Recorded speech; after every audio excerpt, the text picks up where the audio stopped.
આજનો આપણો એપિસોડ શરૂ કરીએ એની પહેલા મારી તમને એક રિક્વેસ્ટ છે કે તમારા ખીચાની અંદરથી 10 રૂપિયા, 20 રૂપિયા, 50 રૂપિયા, 200 રૂપિયા, 2000 રૂપિયા તો 500 રૂપિયાની જે કોઈ પણ નોટ પડેલી હોય એને બહાર કાઢો.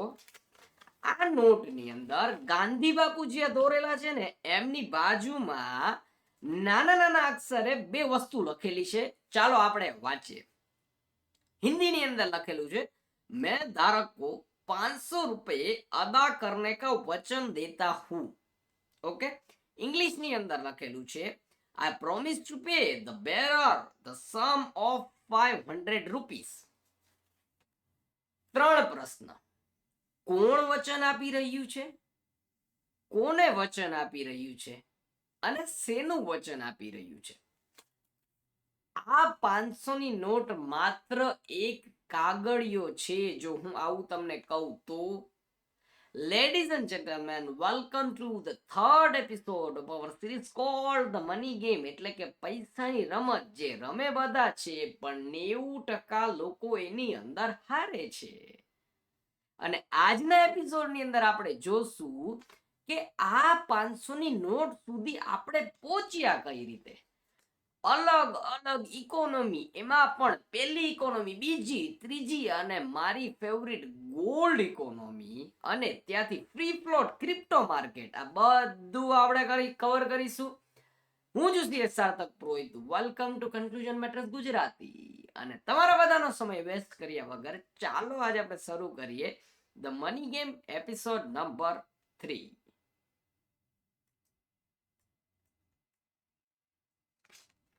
આજનો આપણો ટોપિક છે કે પૈસા આવ્યા ક્યાંથી.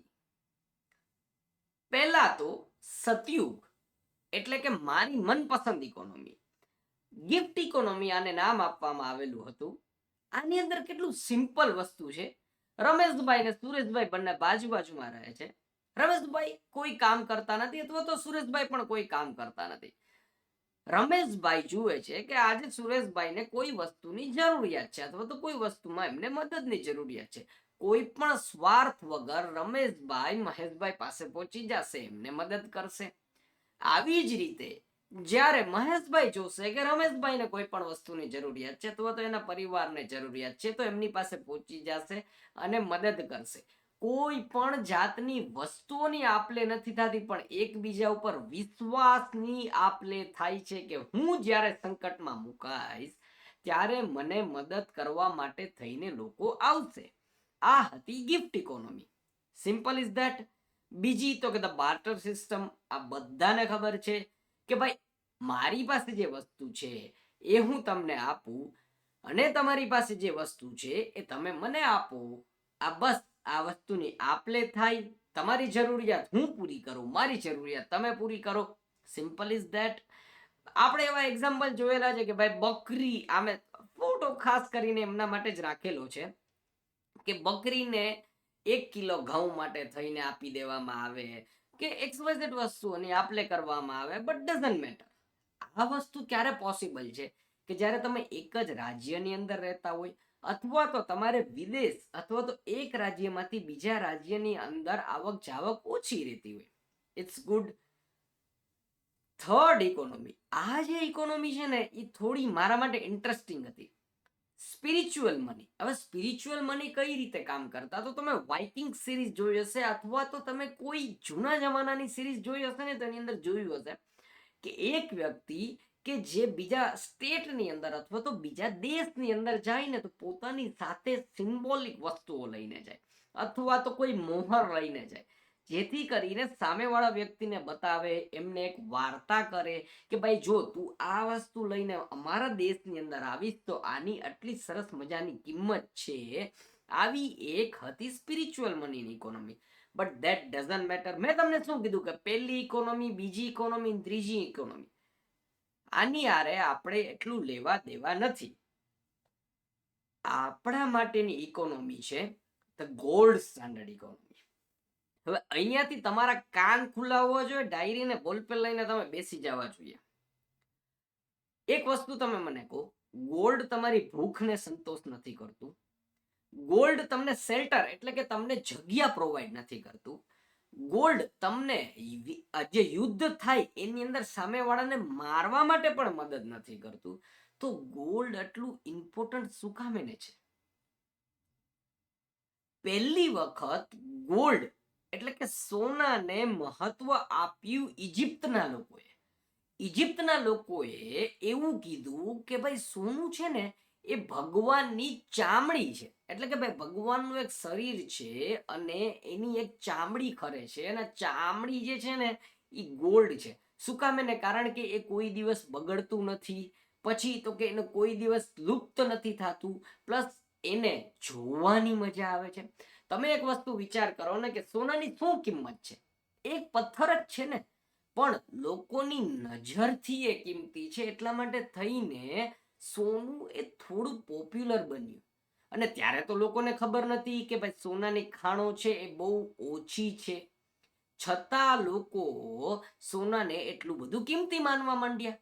અને આ ઇજિપ્તની સંસ્કૃતિએ ચાલુ કરી, જેથી કરીને તમે જોઈ શકો છો કે ઇજિપ્તના કોઈ પણ ટેમ્પલ હોય તો એની અંદર ભગવાનની મોટી મોટી સોનાની મૂર્તિઓ બનાવવામાં આવે, અથવા તો એમના પિરામિડ બનાવવામાં આવે તો એની અંદર પણ ઘણા બધા સોનાની ઉપયોગ કરવામાં આવે. પછી તો કે જ્યારે અંડરગ્રાઉન્ડની અંદર કોઈ પણ વસ્તુઓ એ લોકો છુપાવીને રાખે તો એ બધી વસ્તુઓ સોનાનો ખજાનો, આ બધી એન્શન્ટ ઇજિપ્તની સંસ્કૃતિથી ચાલુ થયું. હવે આ તો ખૂબ જ સરસ મજાની વાત છે કે ભાઈ ચાલો સોનાનો પરિચય દુનિયાની અંદર થયો અને લોકો આને પોતાની પાસે સ્ટોર કરીને રાખવા માંડ્યા કે ભાઈ હું આટલું સોનું મારી પાસે રાખીશ, હું આટલું સોનું મારી પાસે રાખીશ. જેવી જેની કેપેસિટી, જેવું જેનો વ્યાપાર, એ પ્રમાણે લોકો સોનું ભેગું કરવા માંડ્યા. એક જ પ્રશ્ન તમને પૂછીશ.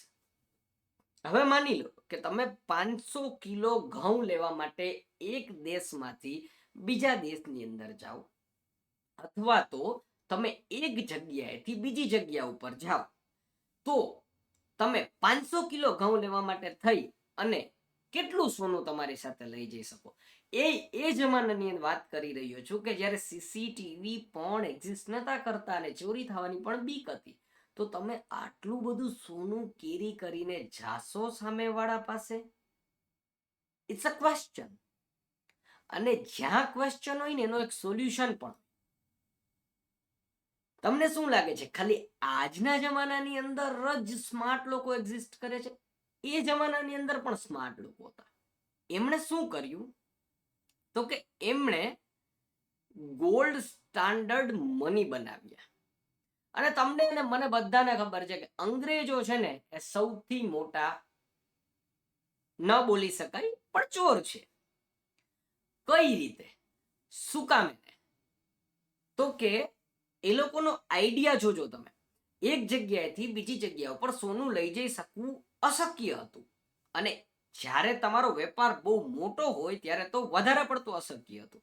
એટલે એ લોકો એક સિસ્ટમ કાઢી કે ભાઈ તારી પાસે સોનું છે, તું મારી પાસે આવ, મારી પાસે બેંક છે, અથવા તો મારી પાસે એક સેફ જગ્યા છે, એની અંદર હું સાચવીને રાખીશ, સામે હું તને લખી દઈશ કે ભાઈ કાગળિયા ઉપર આ ભાઈ પાસે 10 કિલો સોનું છે, એનું આ પ્રૂફ છે, એની ઉપર હું બ્રિટિશ ગવર્મેન્ટનો સિક્કો મારી દઈશ, એટલે એ કાગળિયો થઈ જાય વેલિડ. Very good.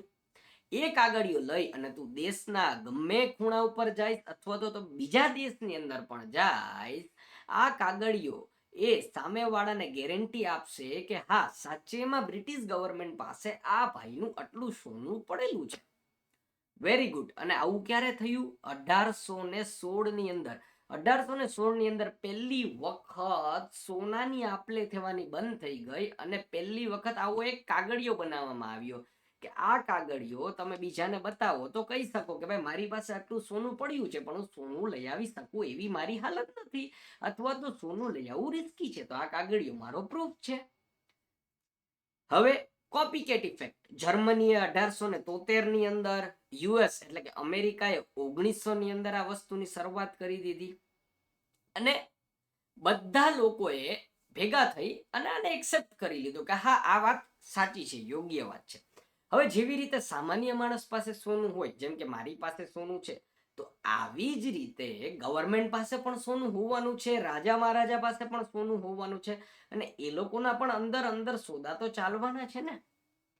તો એ લોકો શું કરશે? એ લોકોએ ભાવ નક્કી કરવાનું ચાલુ કર્યું કે માની લ્યો કે બ્રિટિશ ગવર્મેન્ટ પાસે 100 કિલો સોનું પડ્યું છે અને બ્રિટિશ ગવર્મેન્ટે એવું નક્કી કર્યું કે મારે આ 100 કિલોની સામે નોટ છાપવી છે. તો કેટલી નોટ છાપશે? તો કે એ લોકોએ પહેલી વખત નક્કી કર્યું કે 1 બ્રિટિશ પાઉન્ડ, એટલે કે હું બ્રિટિશ પાઉન્ડ 1 બ્રિટિશ પાઉન્ડ છાપીશ અને ઈ કોઈ લઈને બહાર જાશે તો એનો પ્રૂફ થશે કે મારી પાસે 7.3 ગ્રામ સોનું પડેલું છે. સાંભળજો, ઇન્ડિયાનું એક્ઝામ્પલ લઈએ. આ 500 રૂપિયાની નોટ, આ 500 રૂપિયાની નોટની સામે મોદી ગવર્મેન્ટ નક્કી કરે કે 2 ગ્રામ સોનું ઇઝ ઇક્વલ ટુ 500 રૂપિયાની નોટ. એટલે 500 રૂપિયાની નોટ કોક બાર એક્સેપ્ટ ત્યારે કરશે અને પાછો આવીને ઇન્ડિયન ગવર્મેન્ટને આપશે તો ઇન્ડિયન ગવર્મેન્ટે એને 2.3 ગ્રામ સોનું આપવું પડે. આવું નક્કી થયું. હવે પહેલી વખત બેન્કિંગનો જન્મ થયો આવી રીતે કે ભાઈ બેંકની અંદર સોનું બધું પડેલું છે અને સામે નોટું છપાઈ રહી છે. પણ તમને પ્રશ્ન થયો કે સોનું ખરેખર છે કે નહીં? ડેટા તો એવું કહે છે. ડેટા શું કહે છે ખબર છે? કે અમેરિકાની પાસે એ સમયની અંદર 8,133 ટન ગોલ્ડ હતું. પછી તો કે બીજા નંબર ઉપર જર્મની, ત્રીજા ઉપર ઇટલી, ચોથા ઉપર ફ્રાન્સ, પછી રશિયા, આ બધા પાસે ગોલ્ડ રિઝર્વ હતા અને એ સમય પ્રમાણે ઇન્ડિયા 10મા નંબર ઉપર આપણે આવતું હતું. પણ મેં જેમ તમને કીધું એમ આ સિસ્ટમની મોટામાં મોટી તકલીફ શું હતી ખબર છે? કોણ જોવા ગયું છે કે આ બધી ગવર્મેન્ટ પાસે આટલું સોનું છે? મેં ફોટો પણ મની હેસ્ટનો રાખેલો છે. માની લો કે બ્રિટિશ ગવર્મેન્ટ એવું કહે છે કે મારી પાસે 200 કિલો, 500 કિલો, 5,000 કિલો, 5,000 ટન સોનું છે. કોઈ વેરિફિકેશન માટે ગયું? ચેક કર્યું? શું આમણે એમની પાસે જેટલું સોનું હતું એટલી જ નોટ છાપી કે એનાથી વધારે છાપી? અને યસ, તમે સાચા છો, આવું જ થયું. જેવી રીતે બ્રિટન, ચાલો આપણે નામ નથી લેતા કોઈ પણ કન્ટ્રીનું, એ લોકો આઈડિયાને તમારી પાસેથી લઈ લે છે. આવી જ રીતે હજી એક દેશ છે જે ઓલવેઝ, એટલે કે ઓલવેઝ વિશ્વાસનો ભંગ કરે છે. પહેલું વિશ્વયુદ્ધ થયું ને ત્યાં સુધી અમેરિકા પાસે 75%, એટલે કે દુનિયાની અંદર જેટલું સોનું હતું ને એના 75% અમેરિકા પાસે હતું. શું કામ? એને કારણ કે અમેરિકા લડાઈ કરાવે. હવે જ્યારે અમેરિકા લડાઈ કરાવે તો પોતે જ શસ્ત્રો બનાવે અને શું કરે? બીજા દેશ પાસેથી એમની કરન્સી લઈ લે ને સામે ડોલર એમને આપી દે. સમજવા જેવી વાત છે. હવે શું થશે કે અમેરિકા શું કરશે? અમેરિકા પાસેથી લોકો શસ્ત્રો લેશે. અમેરિકા પાસેથી શસ્ત્રો લેશે એટલે એને ડોલરમાં ચૂકવવું પડશે. ડોલર લેવો પડશે ને સામે એમના પૈસા એમને આપવા પડશે. ચાલો આ ટેકનિકલ વાતો આપણે ભૂલી જઈએ. પણ વિશ્વયુદ્ધ 1 સુધીની અંદર અમેરિકા પાસે 75% ગોલ્ડ રિઝર્વ ભેગું થઈ ગયું હતું. પતન બધાનું છે. જો તમે હવામાં બહુ વધારે ઉડો ને તો તમારું પતન નિશ્ચિત છે. બસ આવું જ કંઈક થયું.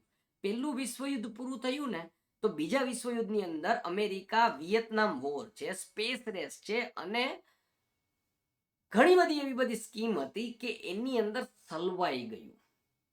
અને સલવાઈ ગયું એટલે કે એવી રીતે સલવાઈ ગયું કે જેની અંદર અમેરિકાએ પોતાની પાસે સોનું હતું એના કરતા વધુ ડોલર છાપવા પડ્યા. શું કામ? એને હવે ઊંધું થયું. અમેરિકાએ બીજા દેશ પાસેથી વસ્તુઓ લેવી પડી કારણ કે પોતે યુદ્ધની અંદર છે. તો હવે જ્યારે એને બીજા દેશ પાસેથી વસ્તુઓ લેવી પડી ત્યારે પોતાનો ડોલર એને એમને આપવો, સોરી, એમની કરન્સી એમણે ખરીદવી કરીને પોતાનો ડોલર એમને સામે આપવો પડ્યો. હજી આ ટેકનિકલ વસ્તુ થઈ જાય. તમે એવી રીતે સમજો કે અમેરિકા પોતાની પાસે જેટલું ગોલ્ડ હતું ને એના કરતા વધારે ગોલ્ડ છાપવા માંડ્યું. This is not good. આ બરાબર વાત નથી. ધીરે ધીરે ધીરે ધીરે આજુબાજુના જેટલા દેશ હતા ને એમને ખબર પડવા માંડી કે યાર આ લોકો તો યાર હદથી વધારે ડોલર છાપવા માંડ્યા છે. આ લોકો પાસે તો આટલું સોનું છે નહીં યાર. તો આ લોકો કઈ રીતે આટલું બધું સોનું છાપી શકે, કરન્સી છાપી શકે? આમની પાસે તો કોઈ અધિકાર નથી. એટલે શું થયું, જે બીજા બધા દેશ હતા ને એ લોકો તાત્કાલિક અમેરિકા પાસે દોડ્યા કે ભાઈ આ ભાઈ આયરી તે મને કીધું તું ને કે તું $1 સામે મને 4 ગ્રામ સોનું આપીશ, હાલ લાવ મને 4 ગ્રામ સોનું.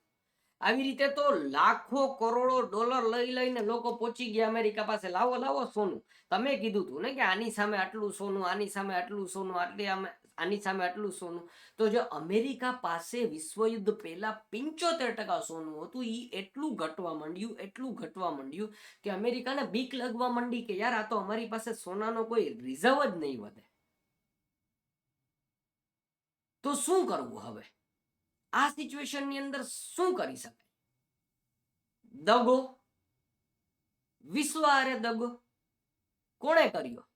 ઓગસ્ટ 15, 1971 ના રોજ પ્રેસિડેન્ટ રિચર્ડ નિક્સન, જેવી રીતે અત્યારે ટ્રમ્પ છે એવી જ રીતે રિચાર્ડ નિક્સન નામના પ્રેસિડેન્ટ આવી અને સ્ટેજ ઉપરથી ખાલી એક જ વસ્તુ ડિક્લેર કરે છે, અમેરિકા ગોલ્ડ સ્ટાન્ડર્ડમાં માનતું નથી. હવે શું કરી લે આજુબાજુ વાળા દેશ? વિરોધ, યુદ્ધ અથવા તો સ્વીકાર? અને અમેરિકાએ પહેલેથી પોતાની જીદ હંમેશા એક્સેપ્ટ જ કરાવડાવી છે બીજાની પાસે. આ ભાઈ આવીને કહી દીધું કે અમે ગોલ્ડ સ્ટાન્ડર્ડમાં માનતા નથી, અમે ધારીએ એટલો ડોલર છાપી શકીએ છીએ. પછી તો કે આવી રીતે બ્રિટને ફોલો કર્યું, આવી રીતે બીજા બધા દેશે ફોલો કર્યું. તો ક્યાં માર્કેટનો જન્મ થયો? તો હવે જે ગોલ્ડ સ્ટાન્ડર્ડ જે આટલું સરસ ચાલી રહ્યું હતું એને કાપી અને ફ્રી ફ્લોટ માર્કેટ એટલે કે ફ્રી ફ્લોટ ઇકોનોમીનો જન્મ થયો, જેની અંદર એક ગવર્મેન્ટ બીજા ગવર્મેન્ટ ઉપર વિશ્વાસ મૂકે છે. અને ખાલી આટલું જ નહીં, હવે તો અત્યારે ક્રિપ્ટોકરન્સીનો પણ જન્મ થઈ ગયો છે. તો આ ફ્રી ફ્લોટ માર્કેટને કોણ કંટ્રોલ કરે છે? ક્રિપ્ટોકરન્સીનું ફ્યુચર શું છે? આ આપણે જાણીશું નેક્સ્ટ એપિસોડની અંદર. આપણા નેક્સ્ટ એપિસોડનું નામ છે who controls the money. So thank you guys for watching. I hope you enjoyed this episode. See you in next episode. Thank you guys. Bye bye. ધ્યાન રાખજો, વધારે પૈસા કમાજો ને એપિસોડ 1-2 જોવાનું ભૂલતા નહીં. Bye bye.